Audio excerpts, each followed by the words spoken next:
नमो नमः। सुप्रभातं प्रियछात्राः। अद्य वयम् अष्टमीकक्षायाः पञ्चमः पाठः कण्टके नैव कण्टकम् इति पाठं पठिष्यामः। तो कण्टके नैव कण्टकं, कण्टकं नाम कांटे, ठीक है। तो कांटों के द्वारा ही कांटों को हटाया जा सकता है, यानी कि जैसा हम दूसरों के साथ करना चाहते हैं तो वही हमें मिलता है। ये भी इसका एक आशय है। दूसरा है कि लोहे को लोहा ही काटता है, वो भी एक आशय कह सकते हैं। दूसरा, इस पाठ में जो चीज़ें हैं वो है कि प्रत्युत्पन्न मतित्व से बाहर निकला जा सकता है। प्रत्युत्पन्न मति क्या होती है? यानी कि समस्या, जैसी समस्या है उस समस्या के अनुरूप हमारी अगर बुद्धि काम कर गई तो वही बुद्धि क्या कहलाती है? प्रत्युत्पन्न मति। यानी कि जिस समय समस्या हो, समस्या के समय ही तुरंत बुद्धि का जागृत होना उत्पन्न मति, प्रत्युत्पन्न मति कहलाती है। तो मध्य प्रदेश के डिंडोरी जिले में प्रधानों के बीच प्रचलित एक लोक कथा है। यह पंचतंत्र की शैली में रचित है। इस कथा में यह स्पष्ट किया गया है कि संकट में चतुराई एवं प्रत्युत्पन्न मतित्व से बाहर निकला जा सकता है। तो एक बारं पाठं पठामि, अनन्तरं च तस्य अर्थम् अहं वदिष्यामि। अस्तु। आसीत् कश्चित् चञ्चलो नाम व्याधः, पक्षिमृगादीनां ग्रहणेन सह स्वीयां जीविकां निर्वाहयति स्म। एकदा सः वने जालं विस्तीर्य गृहम् आगतवान्। अन्यस्मिन् दिवसे प्रातःकाले यदा चञ्चलः वनं गतवान् तदा सः दृष्टवान् यत् तेन विस्तारिते जाले दौर्भाग्यात् एकः व्याघ्रः बद्धः आसीत्। सोऽचिन्तयत्, व्याघ्रः मां खादिष्यति, अत एव पलायनं करणीयम्। व्याघ्रः निवेदयत्, भो मानव, कल्याणं भवतु ते। यदि त्वं मां मोचयिष्यसि तर्हि अहं त्वां न हनिष्यामि। तदा सः व्याधः व्याघ्रं जालात् बहिः निरसादयत्। व्याघ्रः क्लान्तः आसीत्। सोऽवदत्, भो मानव, पिपासुवहं, नद्याः जलमानीय मम पिपासां शमय। व्याघ्रः जलं पीत्वा पुनः व्याधम् अवदत्, समय मे पिपासा, साम्प्रतं बुभुक्षितोऽस्मि, इदानीम् अहं त्वां खादिष्यामि। चञ्चलः उक्तवान्, अहं त्वत्कृते धर्मम् आचरितवान्, त्वया मिथ्या भणितं, त्वं मां खादितुमिच्छति। तर्हि एवं प्रकारेण कण्टके नैव कण्टकम् इत्युक्ते परोपकारं कृत्वापि यदि कोऽपि कण्टकमेव विस्तारयति, केवल किसी के साथ हम अच्छा करते हैं, लेकिन अच्छे का फल कृतज्ञता करके भी कृतज्ञता से दिया जाता है, तो फिर उसके साथ कृतज्ञता ही करनी पड़ती है। यानी कि उसके साथ वैसा ही व्यवहार करना पड़ता है जैसा वो चाहता है, जैसा वो दूसरों के साथ करता है। ठीक। तो आसीत कश्चित चंचलो नाम व्याधः। आसीत यानी कि था, कश्चित मतलब कोई, चंचलो नाम व्याधः मतलब चंचल नाम का व्याध यानी कि शिकारी था। पक्षी मृगादीनां ग्रहणेन सह स्वीयां जीविकां निर्वाहयति स्म। यानी कि पक्षियों और मृग आदियों का ग्रहण करने से, उनका शिकार करने से वो अपनी जीविका चलाता था। एकदा सह वने जालम विस्तीर्य गृहम् आगतवान्। एक बार वह वन में जाल बिछा करके घर वापस आ गया। उन्होंने सोचा कि जाल बिछा करके रात में कोई ना कोई इसमें कोई ऐसी पक्षी या पशु फंस जाएगा जिससे कि मैं उसको ग्रहण करके अपनी जीविका चला सकता हूँ। अन्यस्मिन् दिवसे प्रातः काले यदा चंचलः वनं गतवान्, यानी कि दूसरे दिन प्रातः काले जब चंचल वन में गया, तदा सः दृष्टवान् यत् तेन विस्तारिते जाले दौर्भाग्यात् एकः व्याघ्रः बद्धः आसीत्। यानी कि उसने देखा कि तेन विस्तारिते जाले, उसके द्वारा बिछाए गए जाल में दुर्भाग्य से एक व्याघ्रः बद्धः आसीत्, एक क्या था? बाघ बध गया था, उसमें फंस गया था। सोचिंतयत्, उसने सोचा, व्याघ्रः माम खादिष्यति, अतएव पलायनम करणीयम्। उसने सोचा, अब उसने तो केवल पक्षियों के लिए या छोटे मोटे पशुओं के लिए जाल बिछाया था, उसने कभी सोचा भी था कि बाघ आकर के इसमें फंस जाएगा, क्योंकि बाघ को ले जाना तो उसके खुद के लिए हितकर नहीं था। इसलिए उसने सोचा कि व्याघ्रः माम खादिष्यति, यदि इसको मैं खोलता हूँ तो व्याघ्रः माम खादिष्यति, मुझको खा लेगा, अतएव पलायनम करणीयम्, इसलिए यहाँ से भाग जाना ही उचित होगा। व्याघ्रः निवेदयत्, बाघ ने निवेदन किया, भो मानव, अरे मानव, कल्याणम भवतु ते, तेरा कल्याण हो, तेरा शुभ हो। यदि त्वं मां मोचयिष्यसि, यदि तुम मुझे छुड़वा दोगे, इससे मुक्त कर दोगे, तर्हि अहं त्वां न हनिष्यामि, तो मैं तुझे नहीं मारूंगा। देखो, तुम भी यहाँ से भागो नहीं, तुम्हारा जाल सेफ रहेगा, ठीक है, तुम यहाँ से बचकर निकल सकते हो। ये मैं मुँह वचन दे रहा हूँ कि तुम्हारा कल्याण हो, मैं तुम्हें बिल्कुल भी कुछ नहीं करूँगा, यानी कि कोई हानि नहीं पहुँचाऊँगा, बस आप मुझे इस जाल से निकाल दो। ठीक है। तदा सह व्याघ्र व्याध व्याघ्रम जालात बहि निरसारे। तब उसने क्या कहा, ठीक है, उसने उसकी बात मान ली और उसने उसको जाल से निकाल दिया। व्याघ्र क्लांत आसीत, बाघ बहुत थका हुआ था, उसने रात भर बहुत छटपटाया, बहुत कोशिश की उस जाल से बाहर निकलने की, लेकिन नहीं निकला, तो इस वजह से वो बहुत क्लांत था, थक गया था। स्ववदन, उसने कहा, भो मानव पिपासु अहम, मैं बहुत प्यासा हूँ, नद्याह जलम आनीय मम पिपाशाम शमय, यानी कि नदी से जल ला करके मेरी प्यास बुझा दीजिए। व्याघ्र जलम पीत्वा पुनः व्याधम अवदत, तो व्याध जो शिकारी था वो जल के नदी के पास गया और उसने क्या किया, जल लाया और उसको पिलाया, तो इस वजह से उसकी प्यास बुझ गई। तो प्यास बुझने के बाद बाघ ने फिर से व्याध से कहा, समय में पिपासा, मेरी जो प्यास थी वो बुझ चुकी है। सांप्रतम बुभुक्षुतोस्मि, अब मैं क्या हूँ, बहुत भूखा हूँ, रात भर कुछ खाया नहीं। इदानीम अहम त्वाम हनिष्यामि, यानी कि अब मैं तुझे खाऊंगा, कि और तो कुछ ऑप्शन है नहीं। चंचला उक्तवान, तब चंचल नाम के व्याध ने कहा, हम त्वत्कृते धर्मम आचरितवान, यानी कि मैंने तुम्हारे लिए धर्म किया, अच्छे काम किया, ठीक है, दया दिखाई, दया भी एक धर्म है। त्वया मिथ्या भणितम, तुमने गलत बोला था, यानी कि झूठ बोला था। तुम माम खादितुम इच्छिसि, तुम तो मुझे खाना चाहते हो, तुमने तो मना किया था कि मैं तुम्हें नहीं मारूंगा।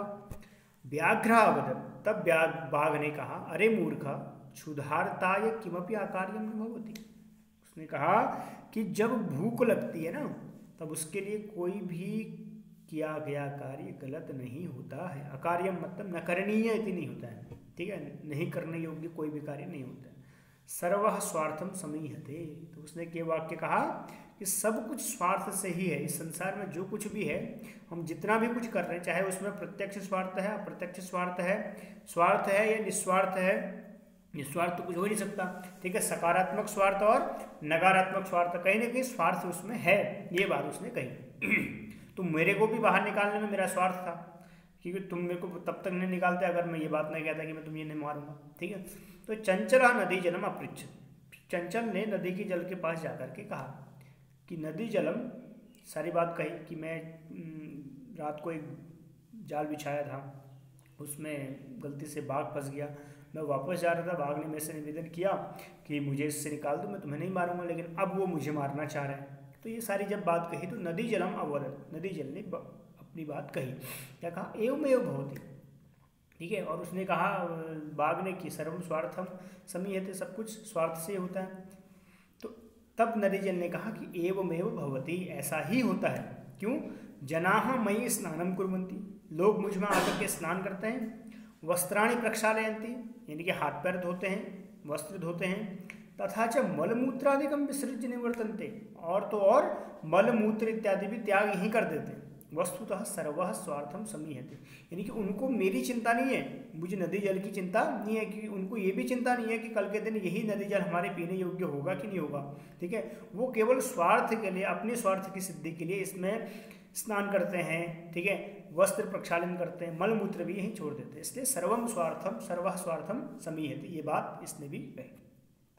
अब नदी जल जो चंचल था वो वृक्षम उपगम्य अपृच्छत, तब नदी जल जो चंचल था व्याध, वो वृक्ष के समीप जाकर के पूछता है, किम वृक्षः अवदत्, वृक्ष को भी सारी बात बताई उसने, ठीक है।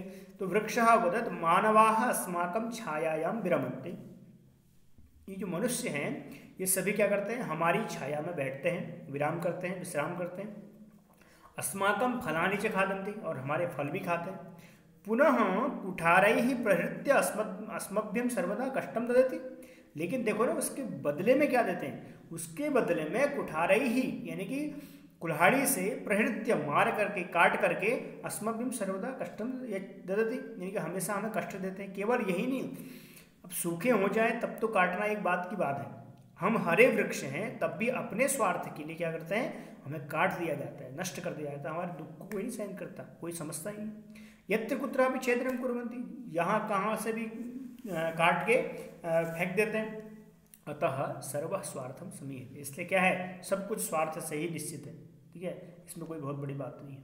अब समीपे एका लोमशिका बदरी गुलमानां पृष्ठे निलीना एताम वार्तां शृणोति स्म, तो समीप में जो वृक्ष से बात हुई, जो नदी जल से बात हुई, जो उससे बाघ से बात हुई, ये सारी बातों को जो एक लोमशिका थी, लोमड़ी थी, वो बद्रीकुलमा नाम पृष्ठे निलीना एताम वाताम सुनोति स्म, यानी कि बद्री झाड़ियों के पीछे, ठीक है, वो क्या कर रही थी, इन सारी बातों को सुन रही थी।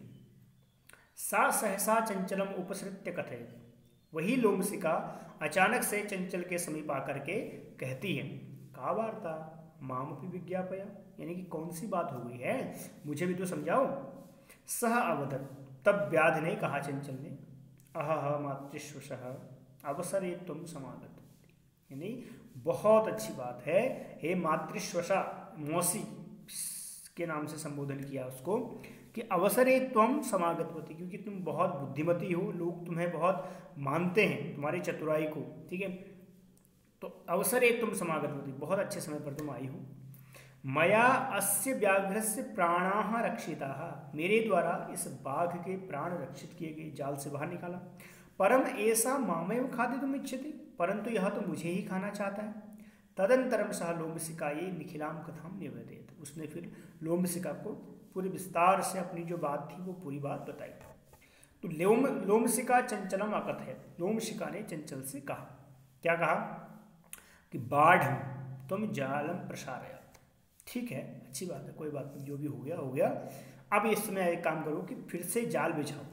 पुनः सा व्याघ्रम अवदत्, पुनः सा व्याघ्रम अवदत्, फिर लोमशिका, देखो चतुराई तो है ही, चतुर तो है वो, ठीक है, उसने क्या कहा, बाघ से कहा, केन प्रकारेण तुम एतस्मिन् जाले बद्धः इति अहम प्रत्यक्षम द्रष्टुम इच्छामि। देखो तुम स्वार्थ की बात कर रहे हो कि सब कुछ स्वार्थ से होता है, लेकिन ये कहता है कि, और तुम कह रहे हो कि मैं इसको खाना चाहता हूँ, वो ठीक है, तुम खा लेना, लेकिन जो मैं एक थोड़ा सा निवेदन कर रही हूँ वो एक बार फिर से बता दीजिए कि केन प्रकारेण तुम एतस्मिन् जाले बद्धः इति अहम प्रत्यक्षम द्रष्टुम इच्छामि, तुम किस प्रकार से इस जाल में बधे, यानी कि बध चुके थे, किस प्रकार से, अहम प्रत्यक्षम द्रष्टुम इच्छामि, ये जो चित्र आप देख रहे हैं यहाँ पर, ठीक है, इस चित्र में एक बार देख लीजिए किस प्रकार से कह रही हो, ठीक है, तो मैं प्रत्यक्ष देखना चाहती हूँ, ठीक है। तो व्याघ्र तद वृतांतम प्रदर्शयितुम तस्मिन् जाले प्राविशत, ठीक है, हुआ क्या, बाघ ने उसी वृतांत को दिखाने के लिए उसी जाल में फिर से प्रवेश किया। लोमशिका पुनः कथयत्, फिर लोमड़ी ने फिर से कहा कि संप्रति पुनः पुनः कूर्दनम कृत्वा दर्शय, क्योंकि रात को भी तुमने इसी प्रकार से कूर्दन किया हुआ, छूटने का प्रयास किया हुआ, तो एक बार फिर से करके दिखाओ। सह तथैव समाचरित, उसने फिर वैसा ही किया। अनारतम कूर्दनेन सहस्रांतः अभवत्, क्या हुआ कि बार बार कूदने से वह बहुत थक गया। जाले बद्धः सः व्याघ्रः क्लान्तः सन् निस्सहायो भूत्वा तत्र अपतत्, तो जाले बद्ध, इस प्रकार से वो फिर से जाल में बध गया, ठीक है। जाले बद्धः सः व्याघ्रः क्लान्तः सन्, यानी कि बहुत ही श्रांत, क्लांत यानी कि बहुत ही थका हारा, प्यास से मारा गया, वह जो क्या था, निस्सहाय, बिना किसी की सहायता के वह तत्र अपतत, उसी जाल में गिर गया। प्राण भिक्षामिव अयाचत, और प्राण की भिक्षा मांगने लगा कि हे व्याध, मुझे फिर से निकाल दो, ठीक है, मैं गलती कर दी, मैंने जो तुम्हें खाने की बात कह दी। लोमशिका व्याघ्रम अवदत्, तो लोमशिका ने बाघ से कहा, किम सत्यम त्वया भणितम, कि तुमने सत्य ही कहा था, सर्वः स्वार्थम समीहते, सब कुछ क्या है, स्वार्थ के लिए ही है। तो कंटके नैव कंटकम, जो चैप्टर हमने पढ़ा आज, इससे यही शिक्षा मिलती है कि जब कोई हमारे साथ अच्छा व्यवहार कर रहा है तो हमें भी उसके साथ अच्छा व्यवहार करना चाहिए, अन्यथा क्या होता है कि जो हमारे द्वारा किया गया व्यवहार है वो हमारे लिए ही घातक सिद्ध होता है। जिस प्रकार से बाघ को किस बात पर मुक्त किया गया था कि वो उसको नहीं खाएगा, लेकिन जैसे ही उसने पानी पिया और उसने कहा मुझे भूख लगी, मुझे तुम्हें खाऊंगा, ठीक है। तो ये जो कृतज्ञता का जो उत्तर कृतज्ञता से दिया जा रहा था, चतुराई से, लोमशिका की चतुराई से उसको फिर से उसमें बांध दिया गया। तो इसलिए हमें क्या करना चाहिए कि अच्छा, सबके साथ अच्छा व्यवहार करना चाहिए, और उनके साथ तो निश्चित रूप से जो हमारे लिए अच्छा सोचते हैं, ठीक है, हमारे लिए कौन कौन, सभी तो अच्छा सोचते हैं हमारे लिए, हमारी जैसी सोच होगी, यथा दृष्टि तथा सृष्टि, ठीक है, हमें अच्छी सोच के साथ सबके साथ अच्छा व्यवहार करना चाहिए। उनके साथ तो अच्छा व्यवहार करना ही चाहिए जो हमारा हित चाहते हैं, हमारा सकुशल चाहते हैं। ठीक है, तो कंटकेनैव पाठस्य अभ्यासाः वयं श्वः करिष्यामः। अद्य एकवारम् एतस्य किं नाम शब्दार्थान् पठामः। अस्तु, व्याधः नाम मया उक्तं शिकारी पहेलिया, ठीक है, जो शिकार करता है। स्वीयां मतलब स्वयं की, दौर्भाग्यात यानी कि दौर्भाग्य से, बद्धः नाम बधा हुआ, पलायनम पलायन करना, भाग जाना, ठीक है। न्यवेदयत, देखो निधन अवेदयत, यहाँ पर जन संधि है, निवेदन किया। मोचेष्यसि, ठीक है, मुक्त करोगे, छुड़वाओगे तो। निस्सारयति निकाला, क्लांतः थका हुआ, पिपाशु, ठीक है, प्यासा। समय मतलब शांत करो, मिटाओ। बुभुक्षितः भूखा। भणितम मतलब कहा। प्रक्षालयन्ति मतलब धोते हैं, ठीक है। और उपसर्गपूर्वक शाल धातु है यहाँ पर। भणितम में भण धातु कहने के अर्थ में। विसृज्य मतलब छोड़कर। विसृज्य क्या वी उपसर्ग है, सृज धातु है और लेप प्रत्यय है।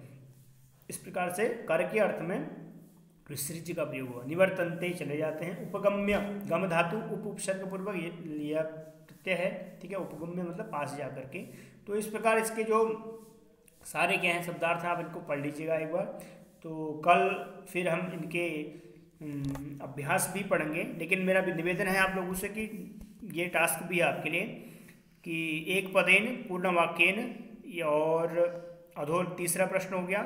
चौथा प्रश्न तो मैं कराऊंगा, ठीक है आपको, और चौथा और पांचवा प्रश्न हम करेंगे, छठा, ठीक है। पहला, दूसरा, तीसरा, ये 3 प्रश्न आप खुद से करेंगे, ठीक है। और कल एक बार इस पर चर्चा करेंगे। कल कॉपी और पेन लेकर के आप लोग सभी उपस्थित रहेंगे, ठीक है। तो आज के लिए कक्षा यहीं पर समाप्त करते हैं। तो कल फिर इसका अभ्यास हम करेंगे। अस्तु, अद्यतन पाठः समाप्यते। अस्तु, नमस्कारः, नमो नमः।